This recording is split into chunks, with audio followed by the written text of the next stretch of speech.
And Prime Minister Narendra Modi has congratulated the External Affairs Minister for her powerful speech at the United Nations General Assembly.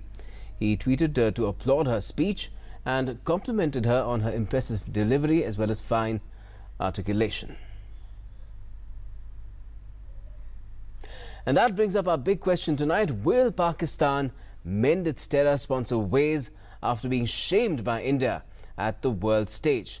And to talk about it, we have former senior diplomat with us, Ashok Sajjanhar. Welcome to the studio, Mr. Sajjanhar. What do you make of what Sushma Swaraj has said? Because it not only identifies Pakistan as a terror sponsor, it shows a mirror to Pakistan as well as the world as far as terrorism is concerned. Absolutely. A very powerful speech and delivered impeccably. I think what she was able to do is she was able to establish an immediate connect and rapport with the audience.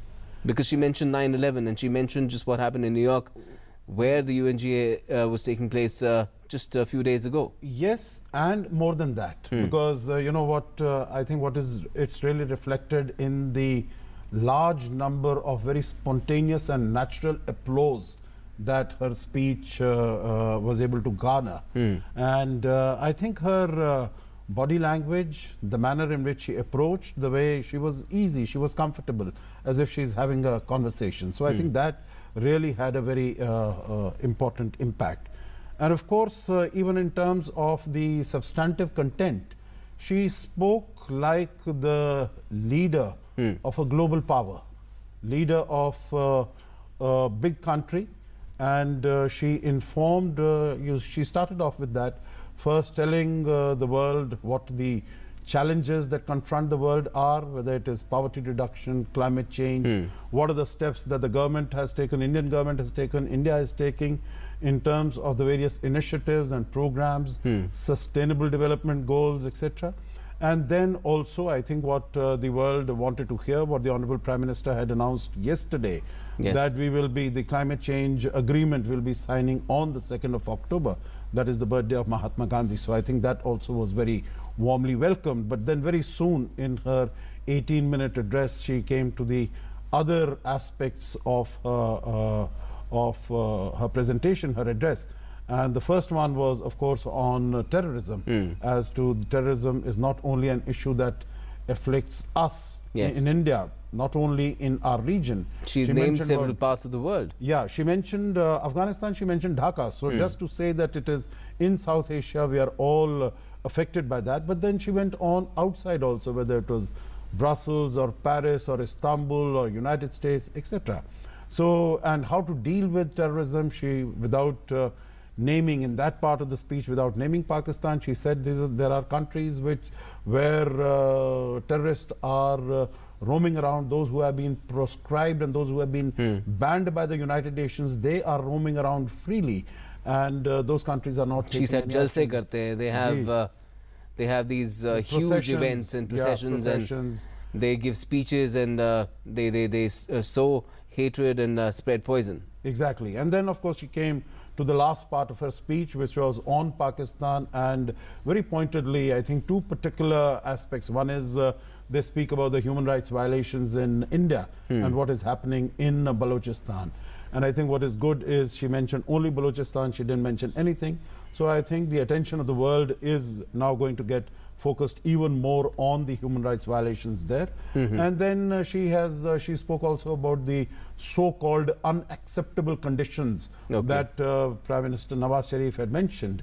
So we have only extended a hand of friendship. And she didn't mention it, but I think it was implied that if abjuring terrorism is an unacceptable condition, because that is the only condition. Yes, that's something that India had repudiated the moment Nawaz Sharif made that submission on the 21st. So to respond to the question, this is in sum total what she mentioned in what she stated, to respond to your question whether this speech is going to in any way impact upon the behavior of Pakistan, then it does not appear very likely, because it is not really for the first time that Pakistan is being subjected to such criticism. Of course, from India, it is coming mention of Pakistan, of Kashmir. It's been done by Afghanistan. And also, I think by our representative there, whether our prime ministers or external affairs minister who have spoken there, I think the first secretary did it. Yeah, in the right Gambhir of course said. Yeah, but I'm talking about the past. In the past, we have always been very reluctant to mention the K word. But here, I think it was both. Pakistan was mentioned directly, Kashmir was mentioned directly, and it was stated that Pakistan is responsible for all that is happening there. But responding to your, we need to continue to maintain international pressure on Pakistan. But if we were to hope and expect that Pakistan is going to mend its ways because of international pressure and so to say being And do you think that applause that we heard, that would have a sound of foreboding for Pakistan? Absolutely, because if you would go back to the 20-minute address that Nawaz Sharif had made, there was not a single applause. Yes. There was not a single applause. The hall was absolutely silent, and vacant. And empty also. I don't think there were all that many people who were there. But here, External Affairs Minister was able to spontaneous response. That is what I meant by saying that she was immediately able to establish a rapport with the audience there. But what I would like to say is that the diplomatic isolation and the application of international pressure on Pakistan is an important, it is not sufficient, but it is necessary to apply this pressure on Pakistan. But along with that, we have to take other measures. Which and do you think this was a generalized pointer to the entire global community, that you put more pressure on Pakistan, or was it more specific to some specific countries as well? Well, you see, I think to the global community in general, but specifically those who have been either turning a blind eye, those who have been supporting.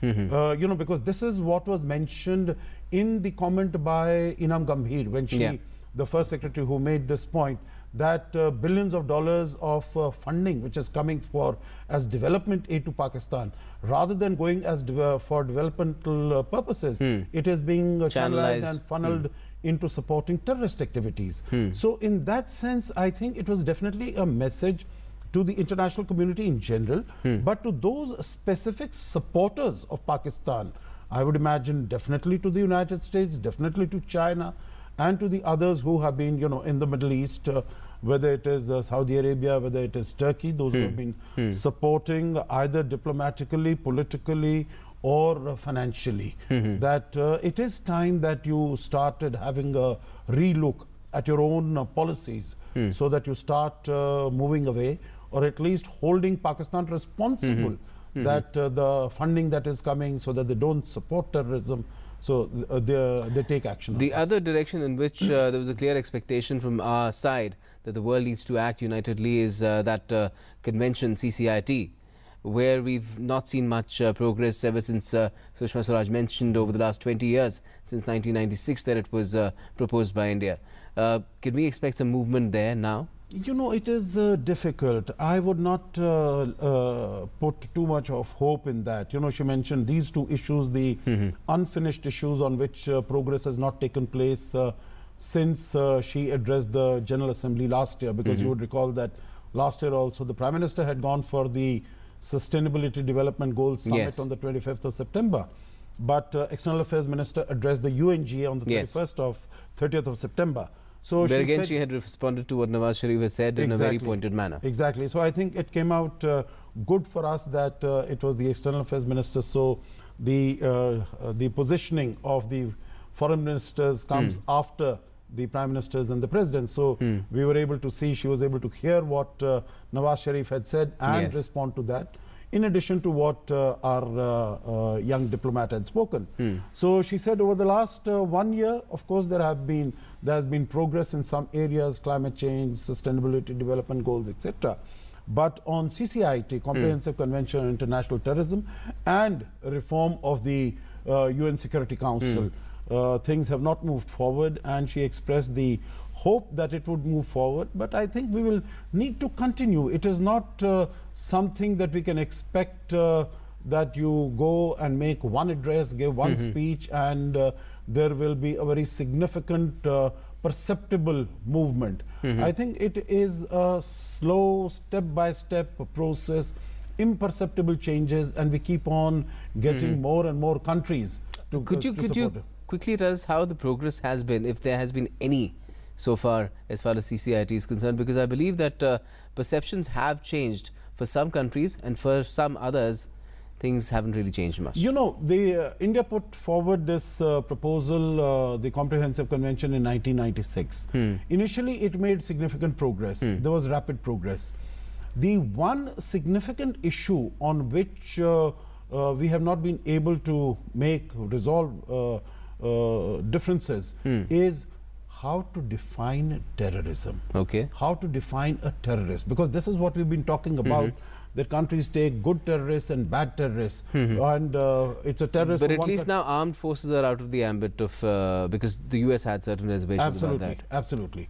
That is out of it, and you know, but the basic issue has been whether a terrorist for one and a freedom fighter for the other, and how do you? And I think what India has suggested is that you do not define terrorism. You do not define in terms of what it is, but in terms of the impact that it creates, in terms of the effect that it has. I think there was the Russian foreign minister, he had made a comment that if it acts like one, it walks like one, it talks like one, then I know it's a terrorist. So, you know, rather than sort of, you know, define all the elements of a terrorist or terrorism, if you look at their actions, and that is what, you know, meaning they are killing innocent women, children, destroying property, you know, all these actions, then you can take it that it is an act of terror. And you can, you know, exactly what we see happening around, whether what happened in Paris, what happened in Brussels, what has happened in India, whether it was in Mumbai or it is in Pathankot or Uri, you know, prima facie that these are acts of terror. What exactly is an act of terror? Exactly. The other pointer that could be derived from this address that Sushma Swaraj made was also telling the world that, look, we all collectively need to do something about it, or you know, we will have to take things into our own hands and see what we can do about it ourselves. No, do you feel that that is also very, if it is an unsaid part of what she really said over there? Yeah, it was implied. It was implied that, you know, all the countries need to get together. There are these countries who might not be willing to join us. And they are the ones who are going, but then all of us need to isolate them. So I think slowly and gradually this circle of people who are supportive, because I think the whole world, both either they are suffering from terrorism or they have come to recognize the evils of terrorism, the curse of terrorism. And that is why the numbers are growing. So in that sense, although still, you know, I would say Pakistan would have friends like China, and they would, for their own political objectives, strategic objectives, might not be willing or might not wish to take any action against Pakistan. Although China itself suffers from terrorism. Well, not in that sense. I think it suffers from ethnic disturbances. But I will not call it in that sense terrorism, because again, that definition of terrorism comes in the way, I guess. No, I think if you see whether it is in Tibet or it is in Xinjiang, you know, the Uyghur movement, ETIM, East Turkestan independence movement, I think it is basically it's been going on, it's not terrorism of this nature. And that is why, you know, when the Prime Minister was in China for the G20 summit at Hangzhou, and in his meeting with President Xi Jinping, he had told him that terrorism is a problem that afflicts the whole world, the international community, and you should not really be looking at it through the prism of politics. Because China has been doing that. For instance, our moves in at the United Nations to proscribe and ban people like Masood Azhar and Zakiur Rahman Lakhvi have come against, have been stonewalled, have been blocked by China by saying that, you know, put a technical hold, and then they have very gratuitously come back to us and said that, you know, you need to discuss and work it out with Pakistan bilaterally. Now, this is not an issue that can be, because Pakistan refuses to do anything about it. Number one, and number two, it uses terrorism as an instrument of state policy. So if it uses as proxies, meaning this is a low-cost, deniable form of conducting a proxy war against India, then why would they be willing to discuss this with India and to bring it down?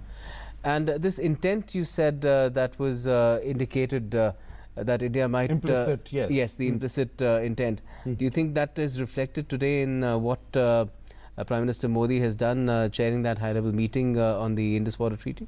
Yeah, I think there also it's a move, and I have always been suggesting that that while operating within... Again, a calibrated move.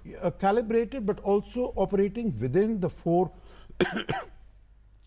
corners, the parameters, the contours of the treaty, we still have great room, flexibility to take action which will send a very strong message, a very strong signal to Pakistan that all the water that it is getting and on which it is dependent, 90% of its agriculture is dependent upon that there is a possibility that India, without violating any of the provisions of the treaty, can take recourse to, and it can hurt it. Okay, but this is still a subtlety. We'll have to see if Pakistan gets it, or you know, more will have to be done as far as that is concerned.